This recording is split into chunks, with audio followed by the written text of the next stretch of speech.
அன்பு நண்பர்களே, அனைவருக்கும் அன்னை சமையல் உமாவின் அன்பான வணக்கங்கள். இன்னைக்கு அன்னை சமையலில் பார்க்க போகிறது காலிஃப்ளவர் உருளைக்கிழங்கு கிரேவி. இது பூரி சப்பாத்திக்கு சூப்பரான சைட் டிஷ்ஷுங்க. வாங்க எப்படி செய்கிறதுன்னு பார்க்கலாம். கடாயில் கொஞ்சமாக தண்ணி சேர்த்துக்கலாங்க. 3 உருளைக்கிழங்கு சேர்த்துக்கலாம். கொஞ்சம் உப்பு, கொஞ்சம் மஞ்சத்தூள். இப்போ உருளைக்கிழங்கு நல்லா வேகிற வரைக்கும் வெயிட் பண்ணலாம். இப்போ உருளைக்கிழங்கு பாருங்கள், முக்கால்வாசி வெந்துருச்சு. இதுக்கு மேலே இருந்ததுன்னா குழஞ்சி போயிடும். இப்போ இதை எடுத்து தண்ணியை வச்சிடலாம். இப்போ இன்னும் கொஞ்சம் தண்ணி சேர்த்துக்கலாங்க. இப்போ இதில் காலிஃப்ளவரை சேர்த்துக்கலாம். ஒரு மீடியம் சைஸ் காலிஃப்ளவரை சேர்க்குறேங்க. காலிஃப்ளவர் சீக்கிரம் வெந்துடும். உருளைக்கிழங்கு வேகிறதுக்கு லேட் ஆகும், அதனால தான் தனித்தனியாக வேக வச்சுக்கிறோம். இப்போ காலிஃப்ளவர் எடுத்து தனியாக வச்சிடலாங்க. கடாயில் தேவையான அளவு எண்ணெய், 1 டீஸ்பூன் சீரகம், கொஞ்சம் கருவேப்பிலை, பொடியான இடத்துல 2 வெங்காயத்தை சேர்த்துக்கலாம்.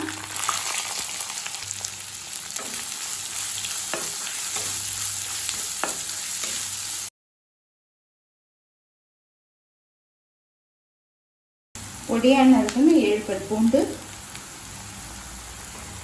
பொடியான இருக்குன்னு இஞ்சி.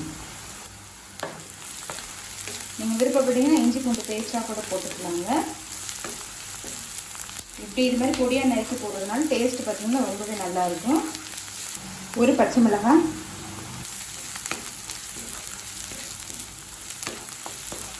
வெங்காயம் பார்த்திங்கன்னா நல்ல கலர் மாறுற வரைக்கும் வதக்கிக்கோங்க.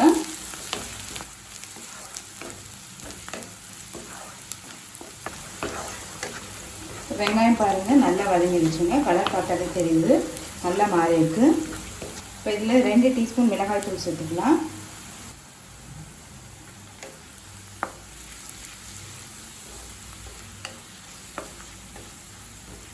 ரெண்டு தக்காளி மிக்ஸியில் நைஸாக அரைச்சி சேர்த்துக்கலாங்க.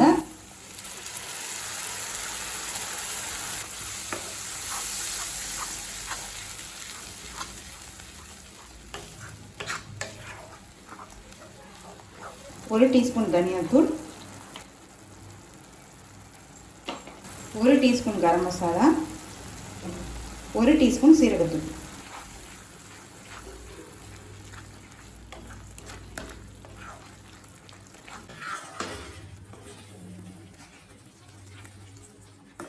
தேவையான அளவு உப்பு, 1/4 கப் தண்ணி சேர்த்துக்கலாம்.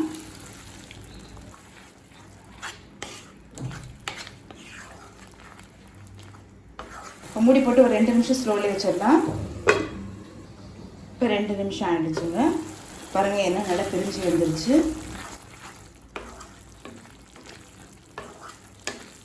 அடுத்தது இதில் வேக வச்ச உருளைக்கிழங்கு சேர்த்துக்கலாம். காலிஃப்ளவரையும் சேர்த்துக்கலாம்.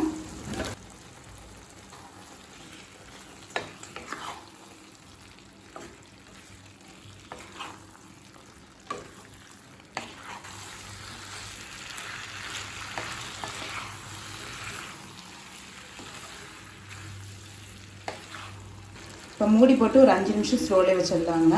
அப்போ தான் மசாலா, உருளைக்கிழங்கு, காலிஃப்ளவர் ஒன்றுக்கு ஒன்று மிக்ஸ் ஆகும்.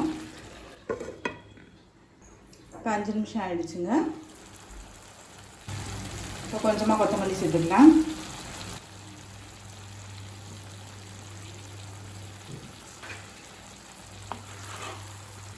இப்போ காலிஃப்ளவர், உருளைக்கிழங்கு பாருங்கள் ஒன்றுக்கு ஒன்று நல்லாவே மிக்ஸ் ஆகிடுச்சுங்க. இப்போ காலிஃப்ளவர் உருளைக்கிழங்கு கிரேவி ரெடி ஆகிடுச்சு. நம்ம சர்வ் பண்ணிடலாம். இப்போ சுவையான காலிஃப்ளவர் உருளைக்கிழங்கு மசாலா ரெடி ஆகிடுச்சுங்க. ரெசிபியை ட்ரை பண்ணி பாருங்கள், கண்டிப்பாக உங்களுக்கு பிடிக்கும். ரெசிபி பிடிச்சிருந்ததுன்னா வீடியோவை லைக் பண்ணுங்கள், கமெண்ட் பண்ணுங்கள், ஷேர் பண்ணுங்கள். இது வரைக்கும் அன்னை சமையல் சேனலை சப்ஸ்கிரைப் பண்ணாதவங்க சப்ஸ்கிரைப் பண்ணுங்கள். தேங்க்யூ.